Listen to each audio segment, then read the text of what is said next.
আসসালামু আলাইকুম। আমি Mohammad Sulaiman Mia, junior instructor, tech computer, Bogura polytechnic institute. সুপ্রিয় শিক্ষার্থীবৃন্দ, সবাইকে শুভেচ্ছা জানাচ্ছি আজকের এই টিউটোরিয়াল ক্লাসে। আজকে আমরা পাইথন প্রোগ্রামিং এর স্টেটমেন্টকে এক বা একাধিক স্টেটমেন্টকে কিভাবে কন্ট্রোল করা যায় সে বিষয়ে প্রোগ্রাম দেখবো একটা। মূলত পাইথনের কোনো স্টেটমেন্টকে এক বা একাধিক স্টেটমেন্টকে কন্ট্রোল করার জন্য কন্ডিশনাল বা ডিসিশন মেকিং স্টেটমেন্ট এবং লুপিং স্টেটমেন্ট রয়েছে। কন্ডিশনাল স্টেটমেন্টগুলো ইফ, এলিফ, এলস এই স্টেটমেন্টগুলো দ্বারা আমরা কোনো একটা এক বা একাধিক স্টেটমেন্টকে কন্ট্রোল করতে পারি। তেমনি লুপ, ফর লুপ, হোয়াইল লুপের মাধ্যমে আমরা স্টেটমেন্টকে কন্ট্রোল করতে পারি। চলো তাহলে আমরা আজকে দেখি কন্ডিশনাল স্টেটমেন্ট ব্যবহার করে কিভাবে একজন শিক্ষার্থীর গ্রেড নির্ণয় করতে পারি সে বিষয়টি দেখব। তার জন্য প্রথমে আমরা ডেস্কটপে একটা নিউ ফোল্ডার ক্রিয়েট করব। ক্রিয়েট করে ফোল্ডারের নাম দেব গ্রেড সিস্টেম। ডাবল ক্লিক করলাম ফোল্ডারে। এবার অ্যাড্রেস বারে সিএমডি লিখে কোড ডট লিখে এন্টার প্রেস করলাম। তো আমরা যে ফোল্ডারটা ক্রিয়েট করেছি গ্রেড সিস্টেম নামে, তো এই গ্রেড সিস্টেম নামে ফোল্ডার এখানে আমরা ফাইল ক্রিয়েট করব গ্রেড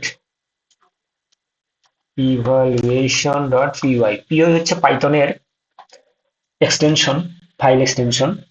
তো আমরা এডিটরে চলে আসলাম। এই কাজগুলো করার আগে অবশ্যই তোমাদেরকে পাইথনে কোড লেখার জন্য এনভায়রনমেন্ট সেটআপ করতে হবে। এর জন্য তোমাকে প্রথমে ব্রাউজারে যেতে হবে, পাইথন ডট ওআরজি লিখে সার্চ দিতে হবে।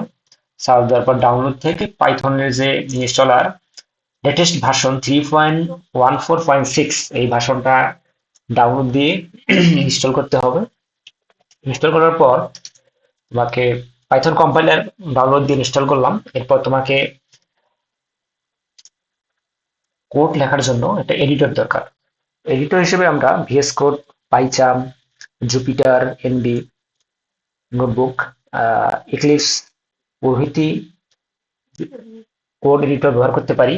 তো আমরা একটা জনপ্রিয় কোড এডিটর হচ্ছে ভিএস কোড, এটা আমরা ইউজ করে প্রোগ্রামটা করব। তো চলুন আমরা তাহলে দেখি ইফ, এলিফ এবং এলস এই কন্ডিশনাল স্টেটমেন্ট গুলো দ্বারা কিভাবে গ্রেড সিস্টেম নির্ণয় করা যায় সেটা আমরা দেখব। আমরা প্রথমে একটা ছাত্রীর মার্কস ইনপুট নিলাম, সাপোজ 74। এই ইনপুটকৃত মার্কসটা কি গ্রেড সেটা আমরা নির্ণয় করে দেখাবো ইফ, এলিফ, এলস স্টেটমেন্ট দ্বারা।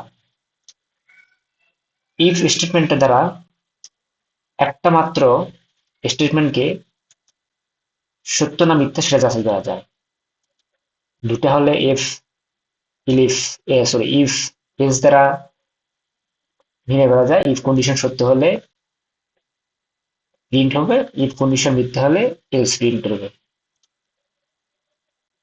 যদি একাধিক স্টেটমেন্ট হয়, দুই বা তিন বা ততোধিক স্টেটমেন্ট হয়, সেক্ষেত্রে আমাকে অবশ্যই ইলিফ স্টেটমেন্ট ব্যবহার করতে হবে। সেটা আমরা এখানে দেখাবো কি জন্য ব্যবহার করতে হবে।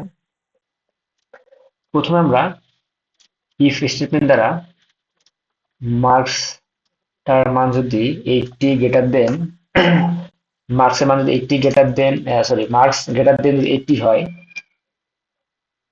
তাহলে প্রিন্ট করব এ প্লাস। ওকে, তো আমরা কোডটাকে কপি পেস্ট করি। কপি পেস্ট করার পর মার্কসটার মান যদি মার্কসের মান যদি 70 চেয়ে বড় বা সমান হয়, তাহলে গ্রেড হবে এ গ্রেড। মার্কসের মান যদি 60 চেয়ে বড় বা ছোট, 60 থেকে বড় 70 চেয়ে ছোট হয়, তাহলে আমরা গ্রেড দিতে পারি এ মাইনাস। এবং ইনপুটকৃত মাসটা যদি 50-এর চেয়ে বড় এবং 60-এর চেয়ে ছোট হয় তাহলে আমরা প্রিন্ট করতে পারি বি গ্রেড। এবং ইনপুটকৃত মাসটা যদি 40-এর চেয়ে বড় এবং 50-এর চেয়ে ছোট হয় তাহলে আমরা দিতে পারি এখানে বি সি গ্রেড। এবং ইনপুটকৃত মাসটা যদি 33-এর চেয়ে বড় বা 33-এর বড় এবং 33-এর চেয়ে বড় এবং 40-এর চেয়ে যদি ছোট হয় তাহলে আমরা দিতে পারি ডি গ্রেড। লাগতেছে না এটা। তো এখানে আমরা এলস স্টেটমেন্ট ইউজ করতে পারি এখন। এলস যদি উপরোক্ত কন্ডিশন গুলো কোনোটাই না হয় তাহলে আমরা else marks marks less than 30 হয় সেক্ষেত্রে আমরা প্রিন্ট করবো F fail marks less than 30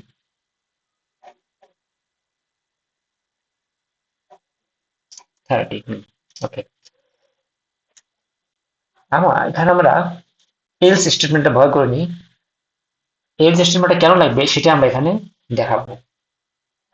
যদি আমরা এখানে প্রোগ্রামটা রান করি তাহলে দেখাচ্ছে ইফ প্রথম কন্ডিশনে প্রথম চেকিং এ দেখবে যাচ্ছে 74 এর মান এটির চেয়ে বড় না ছোট। ও প্রথমটা কন্ডিশনটা ফলস যেহেতু 80 চেয়ে 74 ছোট। তো নেক্সট ইফ কন্ডিশনে যাবে, যাওয়ার পর দেখবে 70 চেয়ে 74 চেয়ে বড় কিনা ছোট। নিশ্চয়ই ছোট। ট্রু, পরেরটা কন্ডিশন ট্রু, পরেরটা কন্ডিশন ট্রু, পরেরটা কন্ডিশন ট্রু, পরেরটা কন্ডিশন ট্রু। সো এক্ষেত্রে দেখা গেল সবগুলো স্টেটমেন্টেই প্রিন্ট হয়েছে, কিন্তু আমরা শুধু ইনপুটকৃত মার্কসটায় কোন গ্রেড এটা দেখবো। এইভাবে আমরা দেখে ইনপুটকৃত মার্কসটা কোন গ্রেড এই জন্য আমরা দেখবো যে হচ্ছে ইনসিপ কোন কি কাজে লাগতেছে আমরা স্পষ্ট দেখতে পাবো এখানে। তো আমরা তাহলে এখানে যদি ইলিফ স্টেটমেন্ট ব্যবহার করি, এখানে আমরা ইলিফ স্টেটমেন্টটা ব্যবহার করি, সরি, এখানে যদি আমরা ইলিফ স্টেটমেন্ট ব্যবহার করি, এখানে আমরা ইলিফ স্টেটমেন্ট ব্যবহার করি, এখানে আমরা ইলিফ স্টেটমেন্ট ব্যবহার করলাম, এখানে আমরা এস দিলাম। এবার যদি আমরা দেখি তাহলে কোনটা রান করে দেখি, মার্কস দিলাম 45, কি দেখতে পেলাম?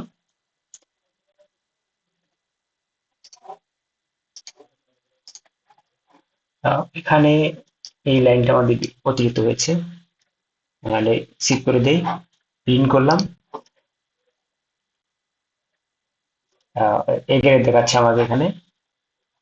আমাদের টার্মিনালটা ক্লিয়ার করে আবার প্রিন্ট করি, দেখতে পাবো ইনপুটকৃত মার্কসটা আমাদের এগেরে দেখাচ্ছে। যদি আমরা মার্কসটা এখানে 65 দেই তাহলে এ মাইনাস শো করতেছে এখানে। ওকে, ধন্যবাদ সবাইকে। আমরা তাহলে ইফ, ইলিফ এবং এলস স্টেটমেন্টটা সম্পর্কে জানলাম। ইফ স্টেটমেন্ট যদি আমরা ইলিফ স্টেটমেন্টটা ব্যবহার না করি তাহলে আমরা দেখতে পাচ্ছি সবগুলো গ্রেডে যেগুলো কন্ডিশন সত্য সবগুলোই প্রিন্ট হয়ে যাচ্ছে। ইলিফ স্টেটমেন্টটা ব্যবহার করলে আমাদের নির্দিষ্ট যে গ্রেডটা সেটা আমরা দিতে পারছি। ওকে, ধন্যবাদ সবাইকে। আসসালামু আলাইকুম।